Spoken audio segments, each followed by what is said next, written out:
have in one's possession any of the books, any of the letters actually, or the epistles. We know the book of Revelation is about, the persecution that the church suffered at the hands of the Romans, written in a particular style where just the Christians would understand, but the Romans wouldn't. It also helped them to decide which books to keep. If you've got 10 books, big books, and so on and so forth, maybe I'll die, or hopefully I would like to think I would, I'll die to preserve, the inspired writings, to save it and whatever, but I'm not going to die for a fake. I'm not going to go to prison and torture for, a book that is not authentic. And so it helped whittle out which books people would keep, all right, during the persecution. Now, because there was no printing, or printing was really, an arduous task in those days, and travel and communication was very, very slow. It took a lot of years, but with the eventual conversion of the Roman Emperor Constantine, this task of assembling together all the authoritative books was completed. Constantine ordered Eusebius, who is a bishop of Caesarea and also a church historian, he commissioned him to produce 50 Bibles. 50 Bibles. Printing press could whip that out in an hour or something. 50 Bibles for preservation at the church in Constantinople. But in those days, 50 Bibles, once everything was collected, to do 50 Bible was a long-term project and extremely expensive, something that really only a king could pay for. Okay? So Eusebius gathered together these books that had been universally accepted by the early church as authentic apostolic writings, and he brought them together into one text, and the 27 books of the New Testament canon. The word canon comes from another word, kane or kane, which is a rod of measurement. So it's the books that measure up. You know how you measure something? Okay, quality control. So the canon means the books that measure up, if you wish, New Testament canon. And they had a criteria, which books come in and which books do not.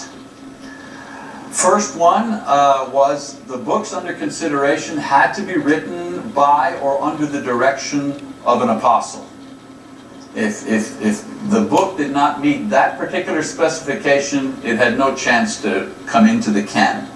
Secondly, it had to be well circulated within the church during their lifetime, meaning during the lifetime of the apostles. It couldn't be some obscure little book that nobody ever heard of. It had to be something, somebody says, well, what about the book of Romans? Paul's letter to the Romans. Well, the church leaders in those days would say, oh yeah, everybody knows that book. It's been around for 100 years, and so on and so forth. And it's been confirmed by leaders in all the cities and so on and so forth. So it had to be a book that was well circulated, well known, well thought of, already considered as part of the apostles' writing at the time.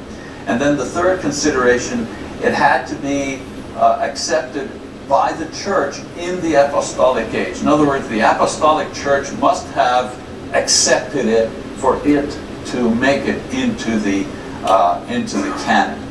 So this effort began around 330 AD, and it was confirmed by all the churches. This 27-book canon was confirmed by all the churches by the year 397 AD.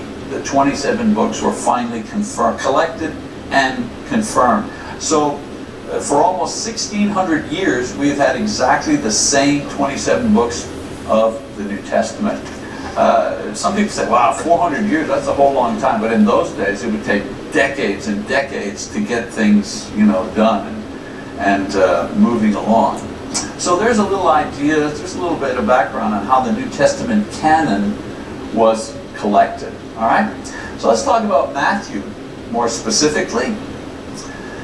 So Matthew was one of Jesus' chosen apostles. He was a tax collector who left his profitable but repugnant business in order to follow Jesus.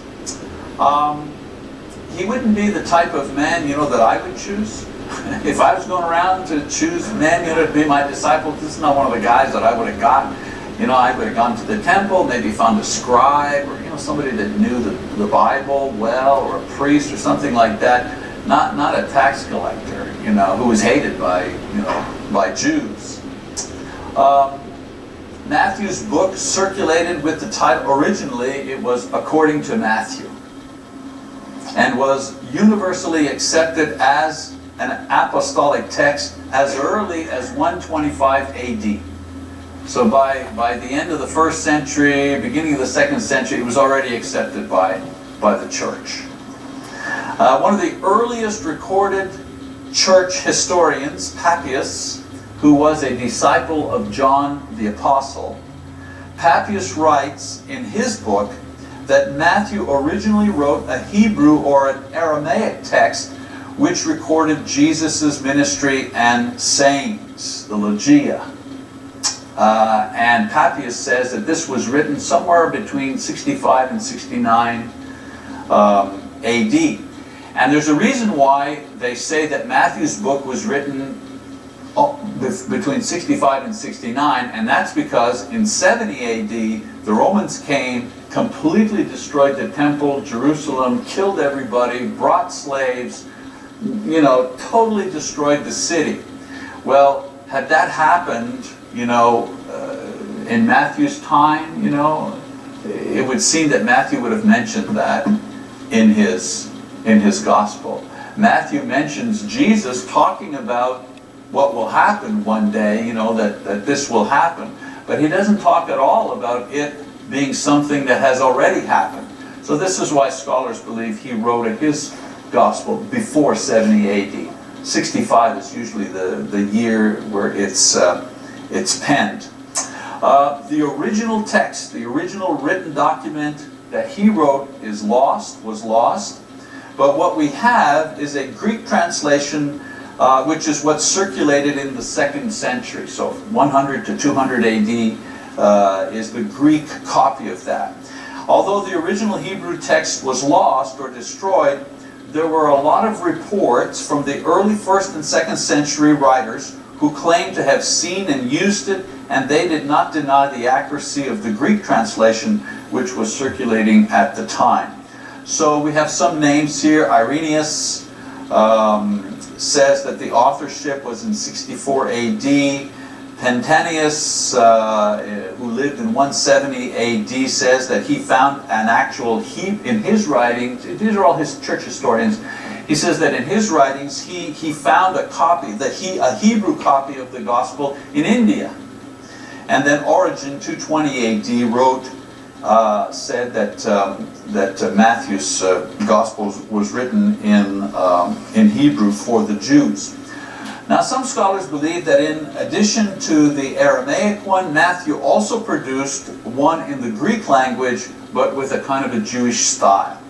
So it's in this way that scholars determine the legitimacy of this book as of apostolic authorship and put it into the canon. It circulated, it was by one of his apostles, it was accepted by the church, and then there was lots of historical writing to confirm the fact that this book actually existed at the time, was used by the church, and so on and so forth. I've given you a lot here about how the book came to be, but when you're studying the Bible, okay, a lot of times there's a whole lot of information that comes before you actually open the book itself. Before you even begin to study Mark or John or Romans or something, there's a whole background of information as to when it was written, who wrote it, why, all that kind of stuff. So I'm packing all that into this lesson here tonight, okay? All right, the purpose and the structure, interesting. The purpose of his book, it's a defense or an apologetic work directed at the Jews.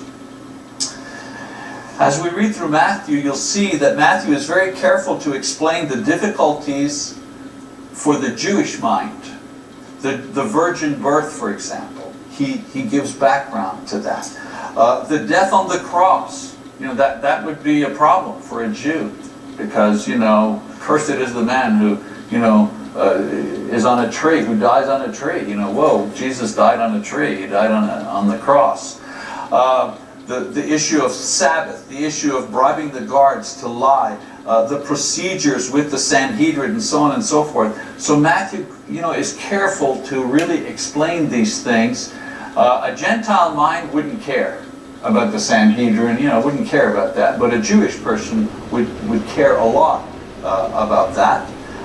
He has a sense of history and Jewish custom. He puts in the genealogy of Jesus. Again, for a Gentile, would have no interest in the genealogy, but a Jew would.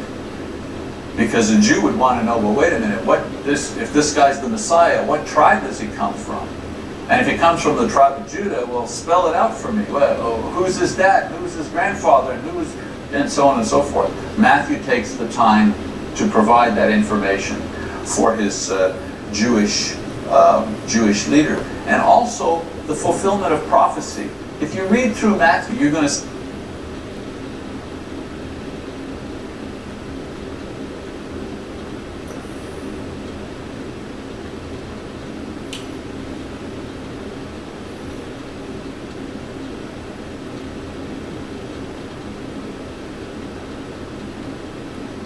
Chapter 3.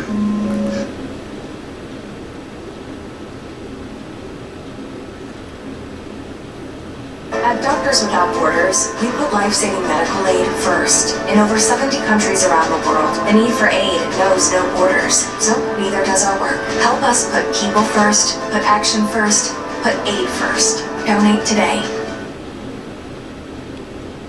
Chapter 3. What advantage then hath the Jew? Or what profit is there of circumcision? Much every way, chiefly because that unto them were committed the oracles of God. For what if some did not believe? Shall their unbelief make the faith of God without effect? God forbid. Yea, let God be true.